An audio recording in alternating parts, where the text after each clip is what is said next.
Hey everybody, and welcome back to Split Couch Games. I'm Scott, And I'm Ben. and this is Couchcast number 70.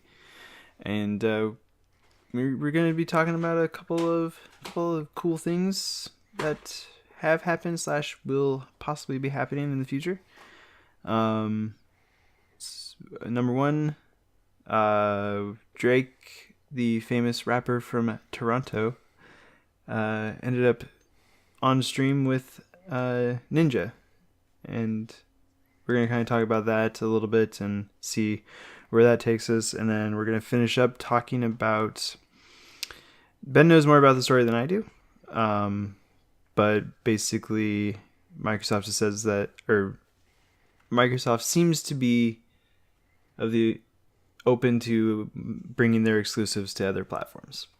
At least some of them. Yeah. Like, there's rumors and stuff... Or Ben will introduce it a little bit better than I will. But yeah. Speculation, that's a good word. It's a big word. Anyway. I have a tendency to use large words, yes. Alright, so Wednesday night, Ninja was streaming, and basically Drake got in contact with him. For those who don't follow the kind of pop rap that exists in the world, he's the Hotline Bling guy with the dance where, he's like tweaking his knee and like snapping his finger and stuff. Oh, that song. That music video. It shouldn't have been a thing that existed ever, but it is. And it makes me sad. Oh, so many memes though. But anyway, so Drake ended up on Ninja stream, which, by the way, shout out to Ninja for having the Twitch username Ninja. Just impressive. Like, it's pretty cool. Sure. Yeah, anyway. Yeah, and so they ended up playing Fortnite together, and then throughout the night, a few other famous people showed up. I think Travis Scott. I want to say Lil Yachty was on there, but I don't know if that was just a meme. And then Juju Schuster-Smith, who is a football player for the Steelers, ended up on stream. So throughout the night, got like 600,000 viewers, which is insane for a Twitch stream. I don't know off the top of my head what the last record was. But yeah, I honestly can't remember. I feel like that record gets broken constantly. Yeah, I mean, I feel like here in a few months somebody's going to be like, "Well, I got P. Diddy and Will Smith in my stream," and then like the entire world will just tune in because that'll just be that'll be interesting, right? Where did P. Diddy come from? I don't know. That was what popped into my head. Maybe throw Kesha in there too, since they're they're part of the same. Because she wakes up feeling like him, so. I was really wondering where that was going. All right. And now you know, and you hate yourself for it. Yep. I'm thinking about just ending the podcast right there. Just anyway. So, I mean, I think to me, it's cool because celebrities are taking notice of, or like traditional celebrities, and we'll probably talk about that in a little bit. Traditional celebrities are taking notice of online content, specifically video games as well. Like, that's really cool. And from what I understand, Drake showed up and he actually got a couple kills in Fortnite. So, like, he was actually contributing to the team. It wasn't just, like, he was there as Drake. Like, he was actually playing and trying and stuff. Yeah, he wasn't just, like, running into every battle screaming, "I'm Drake!" and then dying.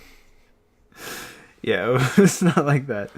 So I think, like, that's really cool for the future of the platform. And, I mean, this isn't the first case of people doing things on online media, like famous celebrities doing things for online content. Like, So I mean, I feel like Nathan Fillion's been a part of streams and stuff like that before, hasn't he? But it's always been more of like he's a guest almost, and like not actually playing the game, but like he's there talking to people or something. Yeah. Yeah, and it's and like there's shows on YouTube where it's like, I think Hot Ones, where like I don't think they bring celebrities on to eat like hot food. Yeah, they like ask him a bunch of questions while like slowly increasing the Scoville scale on the food that they're eating. Yeah. So like, I mean, there's been stuff like that, but I think like this is definitely one of like the first, like you said, like those are like their guests on the show. This one is very much like, you know, streamers have their group of friends that they play with on a consistent basis, and like Drake was one of those people in this instance. Yeah. Which I think was pretty cool. Yeah.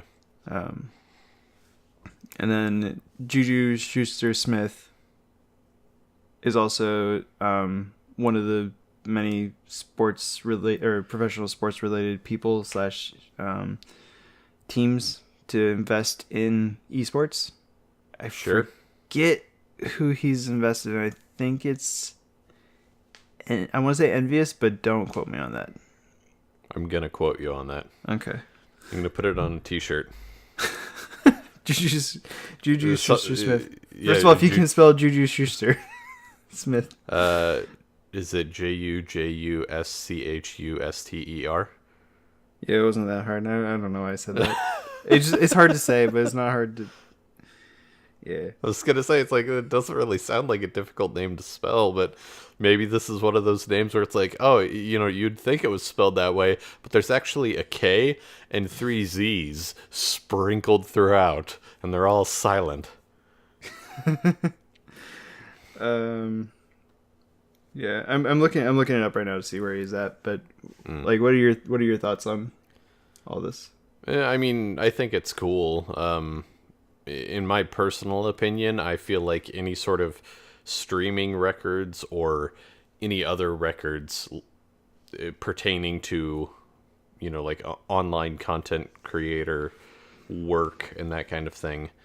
So like, you know, any view records or concurrent viewers, subscriber growth records, anything like that, I feel definitely shouldn't count if they are assisted by the popularity of another individual, in the sense that like like with, you know, Drake being on stream, and you know, now 600,000 is the new like record to beat basically, and I think that's a little silly, because I mean, you know, if I got like fucking Katy Perry and Beyonce and a few other people all to just like fucking sit on my couch while I play PUBG, and they like talk into a microphone and just have, you know, a powwow, like I would probably get a lot of people paying attention to that. If you could get Beyonce on your couch,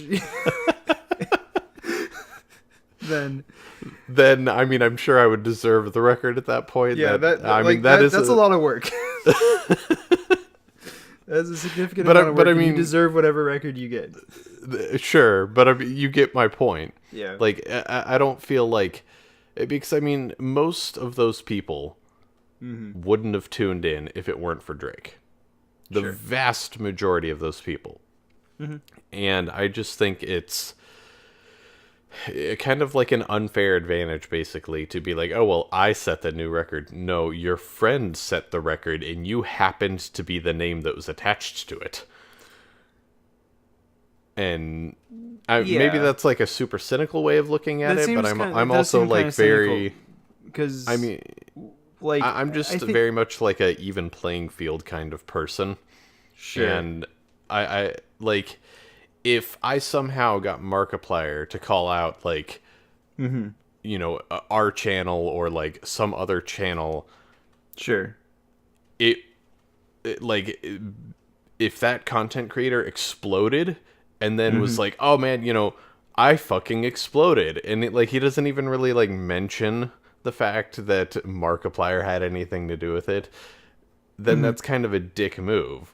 Or, like if Well, Jacksepticeye, who okay, for a while was like holding essentially like the record for fastest growth on YouTube. because of Like if PewDiePie. Yeah, because of PewDiePie. Like nobody would have Yeah, fucking gone to his channel and subbed to him yeah. if it hadn't been for PewDiePie's shout out.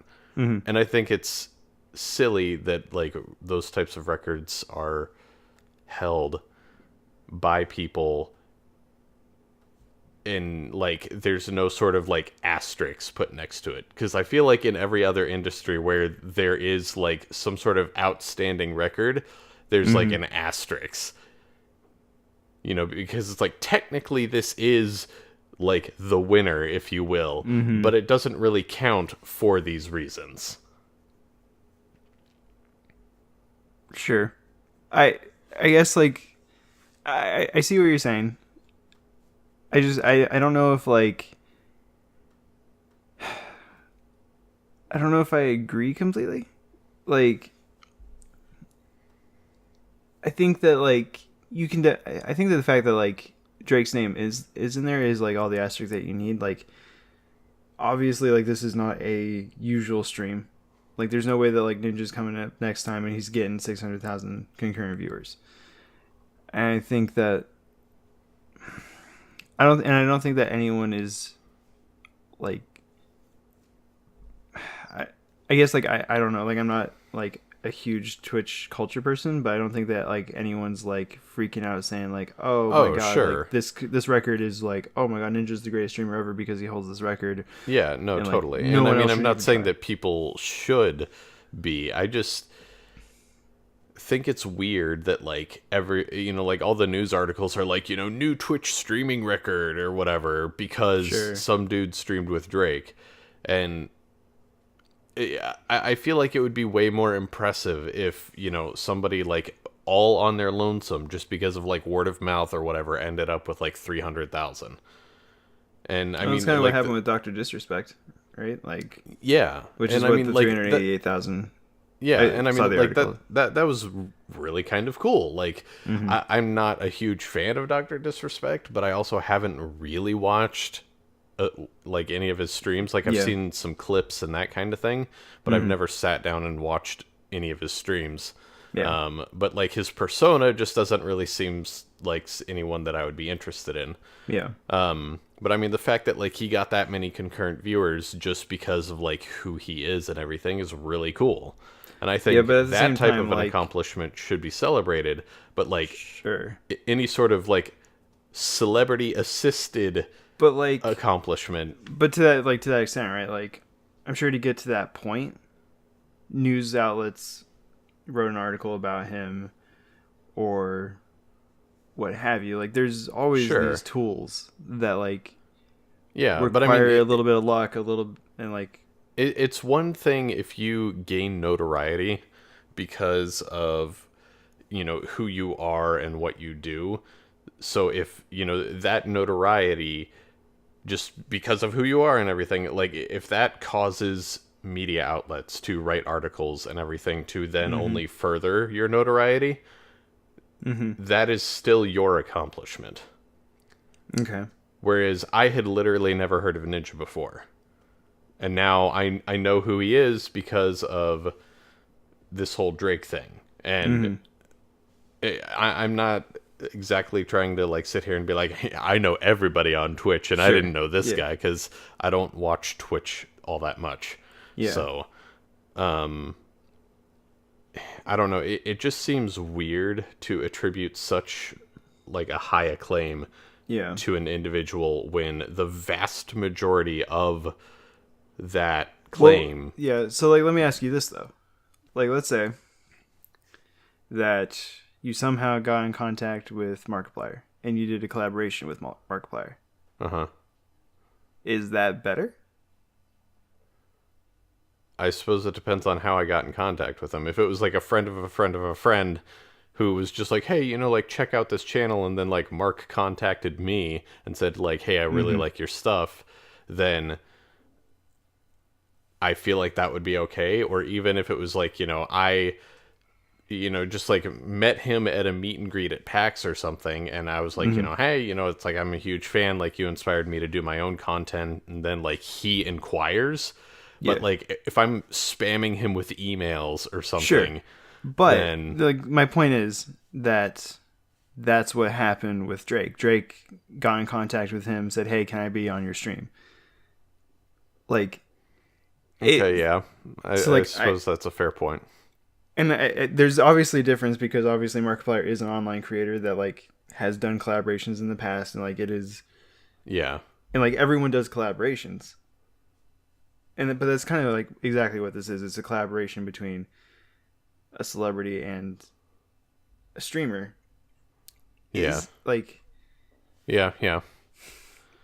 I suppose you have a fair point there. I don't know. I just still think it's weird when records are set because of like extenuating circumstances that aren't really a result of the efforts of the creator. Sure. And I think that's fair. You know, I personally, I don't put much stock in this record. Like, I don't like. I literally care. I mean, I don't care about the record at all. Yeah. I only care that like Drake just showed up. Like, I think like what that means for the culture, and that like that it's growing into a much more mainstream thing. Yeah. Like, it continues to do that. It's all like, I think that anyone that spends any time on the internet and like looks at any amount of statistics realizes that like the future of content is internet. I mean, whether it's Netflix, YouTube, Hulu, Twitch, whatever. Yeah. Like, yeah, it's going to be that way, and this is just like kind of like another like step. Yeah, it's another plank in the bridge over the gap, basically. Yeah. No, I mean I agree, and you bring up a very good point with that. So yeah. All right. I mean, that being said, if anybody does know Markiplier and they want to like point him towards our channel, that'd be cool. I wouldn't mind. All right, yeah. If you guys want us to do a let's play with Markiplier, spam him. Don't No, don't do that. Don't do that. Why would you say that? It was a joke. Basically, Viper, don't spam Markiplier. There are like 3 other people that watch this on a regular basis, but not that I know of on Twitter. That's fair. So, but I mean, Twitter's a pretty commonplace thing, so it is. Anyway, so yeah, I mean, I think it's cool. If Drake wants to come on to our podcast and talk about video games, he's welcome. Yeah, he can talk about Fortnite because we're experts in that. We play it all the time. I'll play if Drake wants to come on and talk about Fortnite. I will spend a week playing Fortnite. I'll take a week off of work, 8 hours a day. I'll play Fortnite so I can talk about Fortnite with Drake. I'll do it. Okay. All right. Anybody less than Drake though, and it's no deal. That's not true. Send your applications to splitcashgames@gmail.com. And we'll see what happens. We'll evaluate from there. Anyway, so on to the next thing that we wanted to talk about. Ben's gonna have to introduce this because he knows more about it. Okay. So I have been trying to find like some sort of article about it because there was a video that The No did. Shout out to The No. there was a video that The No did Thursday, or maybe it was yesterday on Friday. I don't know. Wednesday or Thursday, I think. It was at some point during the last week. Yeah. That basically said that like the title of the video was like "No More Xbox Exclusives" or something like that. What? And the content of the video was basically that there was an interview with someone. It may have been Phil Spencer. I'm not sure. Mm-hmm. But there's an interview with someone. Because I can't find the article. But the interview was basically them talking about how they want to essentially like be part of a greater growing gaming division. Essentially, like they want to make their Microsoft titles a little more versatile and that kind of thing in terms of like what platforms they're available on. And they used Minecraft as an example, saying, it's on all these different platforms, PlayStation, PC, the Switch, even like the Wii U and everything. And it has sold over 144 million copies, which is a lot of copies of the game, obviously. And yeah, I wish I could find this freaking article, but I can't. Yeah, I just did like a search for it. I can't find anything. Yeah. So I mean, who knows? Maybe this is just like lots of like clickbaity speculation pulled from really old articles or something, because we all know that the No does that kind of thing. They really don't. They're pretty solid. Yeah, they do good work. I just wish I could find this article, but I can't. Yeah. So that I could have exact quotes, because like they didn't outright say, like we want to have some of what used to be exclusives on other platforms, but they were definitely alluding towards that. Yeah. And they did make it clear that, like something like Halo wouldn't exactly go multi-plat, but Gears of War on Nintendo Switch. But they did, again, insinuate that they were going to be kind of like working towards having some of their Microsoft published titles be multi-plat. Yeah. And on one hand, like that kind of sucks, because like it could potentially backfire and shoot them in the foot, and then it's like, well, yeah, you're selling the game a lot, but now you're selling fewer platforms and that kind of thing. But on the other hand, companies have never really made money on hardware. Yeah, they've always made their money on selling games and selling like system peripherals, so controllers, headsets, that kind of thing, right? So I could see it potentially working out for them in the long run, in as far as like a business standpoint is concerned.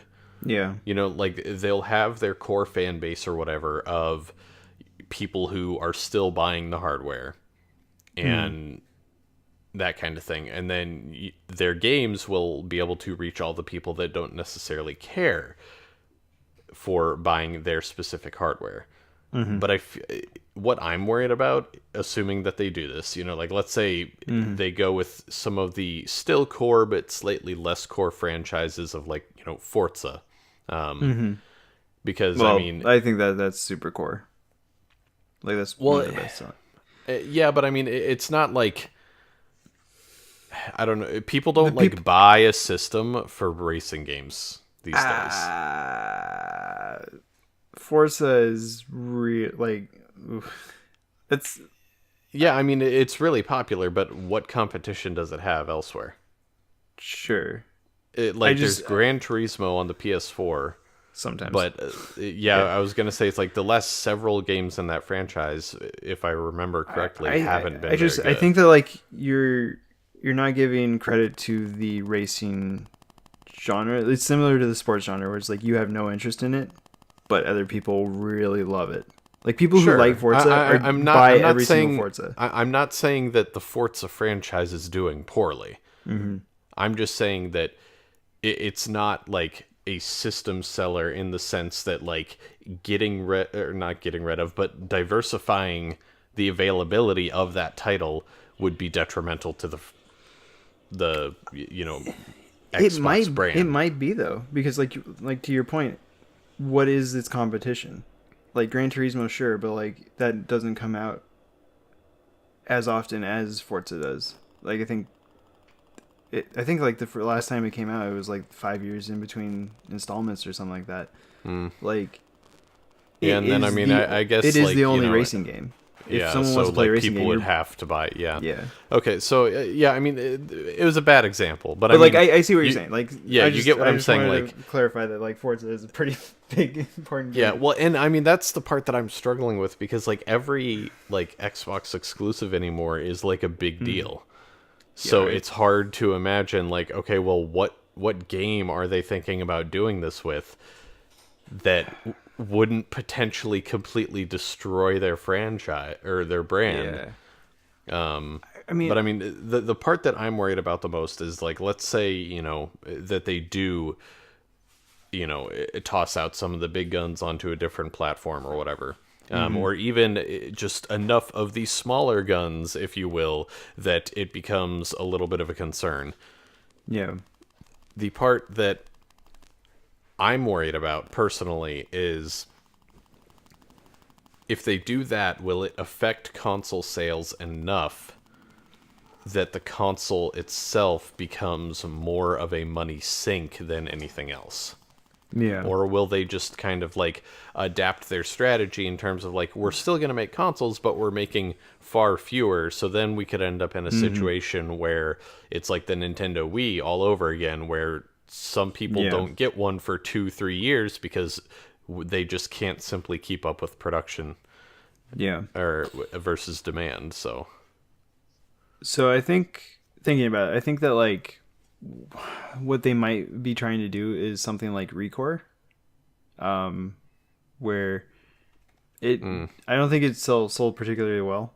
It was a $40 game. I think it was a solid game, but with the limited Xbox audience, it probably wasn't going to do well. But that game on like a Switch would probably do pretty well. Yeah, Like that's it's a true. very like it's kind of cutesy, relaxing. Like you can pick it up, play it for a little bit, Yeah. put it down, come back. I think like that game is like perfect for the Switch. Yeah. State of Decay 2, or State of Decay franchise, I guess, could Yeah. potentially work pretty well on other platforms as well. Because no one's like, oh, got to get the Xbox and play that. My concern with this, and I told you about it before the podcast, is that like Sony, like, so they already like every Microsoft published game already comes out on the Universal Windows platform, which is Windows 10 and Xbox. So Sure. unless they like release the game on Steam, which I kind of argue that Steam is its like own platform, it's not like Yeah. I mean, yeah. because it's like large enough. Yeah. Like, then like nothing new is happening there. Like it's already available on PC. You just have to do the Windows Store thing, which not a lot of people want to do, which I completely understand. Yeah. The Switch, like I can see that potentially working, but like Nintendo's so like finicky about what's releasable that like Are they? Because I feel like that's I not really the case. I mean they used to be. I guess I mean, they've opened it up a little Doom bit. on the Switch, and I guess that's true. so many Call of Duty games have been on the Switch, and I don't know. I mean, I think did I think Wolfenstein 2 came out on the Switch as well. Yeah. So I mean, I think you're right. I think like I think that's the old perception. I think they're trying to branch out more. So I'll rescind. They've Not been rescind. that way for a while. I mean, like I think starting with the original Wii, they've had some pretty adult games, but they've just been few and far between because that's not what their systems are typically marketed for. So they generally I wasn't don't do necessarily well on talking those about systems. adult games versus not adult games. I was just thinking kind of like outside games, like Third party. yeah, third party, like Yeah, they've- well, that's what happens when you ship hardware that can't even output HD, and then yeah. I mean like I'm not like I'm not saying like there's. I just like yeah, that's Nintendo's third-party Nintendo. relations have definitely been less than ideal, but with the Switch, that is definitely changing. Yeah. I mean, the vast majority of Bethesda titles within the last year or so have come out on that. There are a lot of people speculating that Fallout 4 is going to be announced for the Switch at this coming E3, which I think would be cool, but also, again, kind of in the same vein as Y. But I mean, I'm sure it's super fun for the portable aspect, but I don't really have a commute or anything that I would need that for, so I don't know. Yeah. But I think like the real question is will Sony let this happen? Because I mean, so Minecraft, like you said, is a Microsoft title, but it was on the PS4 before Microsoft purchased it, and I don't think that Sony or even Microsoft is going to like pull that off and be like, nope, no more access to Minecraft or like any updates or whatever. So like, but like Minecraft also isn't on PS4. Like all the other versions of Minecraft can play with each other. I'm pretty sure at this point, except for PS4. PS4 can't play with Xbox, PC, etc. Yeah. And same with Rocket League. Like from what we know, Sony's the group that's blocking like complete crossplay. Yeah, but I mean, and like obviously, like I don't know. I feel like crossplay versus having a title released at all is kind of a different story. Sure. Because I mean, you have to think about it from the hardware developer's standpoint. Any game whatsoever that comes out on your platform is going to be an addition to your library. It's going to be another reason that people will look at your console and be like, I'm going to buy that one instead. For sure. So sorry, cats are being cats this morning. So I mean, I get what you're saying, because Sony doesn't necessarily want to, in a weird way, help their competition. Yeah. But at the same time, I feel like by saying, no, we don't want those games, when, you know, like the Switch and the PC are getting them. Yeah. I feel like that would be more of a detriment to their brand and their potential future than what it would end up being worth.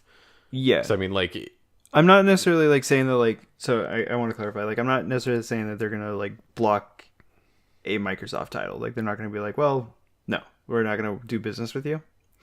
What I'm thinking is that, like, if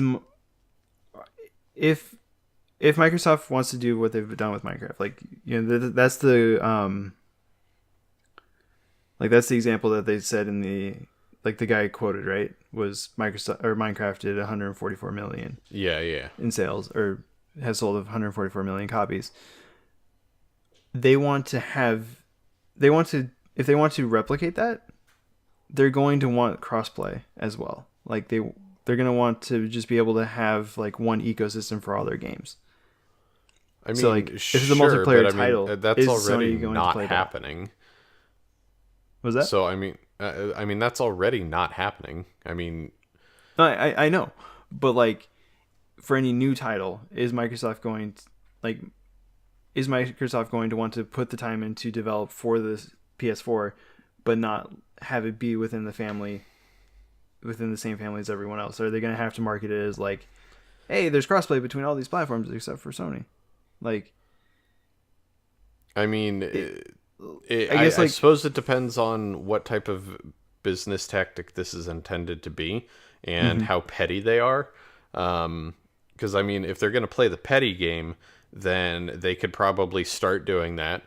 And then at some point during an E3, at some point in the future, they just fucking call Sony out. Kind of like how Sony called them out during the launch E3 of the two main consoles right now. You know, because, I mean, that's something that clearly these companies aren't exactly afraid to do. You know, because, I mean, Sony had several different bits where they were like, you know, this is how easy it is to share a game on PS4. Yeah, right. You know, and I mean, if Sony or if Microsoft is gonna, you know, kind of go down that road, then they may go through the trouble of developing it and then basically kind of come out and say, it's like, it's cross-play enabled on every platform but the PlayStation 4. Yeah. And it won't be like straight up going like, because Sony's a fucking bag of dicks. Yeah. But at the same time, like, everybody knows it's because Sony's a bag of dicks. Yeah. Yeah, it's just one of those things where I'm curious to how like they'll play together, because I think Microsoft has this vision, like when they do that, I think that they're going to want it's all to be one community, just like spread out, like device agnostic. Sure. Yeah, but like if Sony gets in the way of that, then like it gets muddled. And yeah, I mean, I think that's where I'm interested to see where this goes. I think it's completely possible. I think you're probably right that they just do it that way, but or maybe they may not even call Sony out, but they might just like do it where they're like, okay, well, here you go, like you have your PS4 version. I don't think that that's what Microsoft wants. Yeah, and I mean, this is also kind of going under the assumption that any of the games that they may decide to do this with are even multiplayer enabled. Because, yeah. I mean, Recore obviously wasn't multiplayer, so sure. If they were to go that route, it may just be single player games, So yeah, I don't know. Who knows? I like they mentioned Minecraft, which I think like Minecraft is really popular because of the multiplayer aspect. I mean, sure, not exclusively. It's a big part of it. Yeah. Anyway, we're coming up on 36 minutes. I think we just passed 36 minutes or something. So we're gonna end it there, unless you have like any last thoughts that you wanted to get across. I need coffee, so no. Okay, Ben's gonna get his coffee. I'm gonna steal the file from his computer, and we'll see you guys next time on Split Couch Games. Bye. Bye.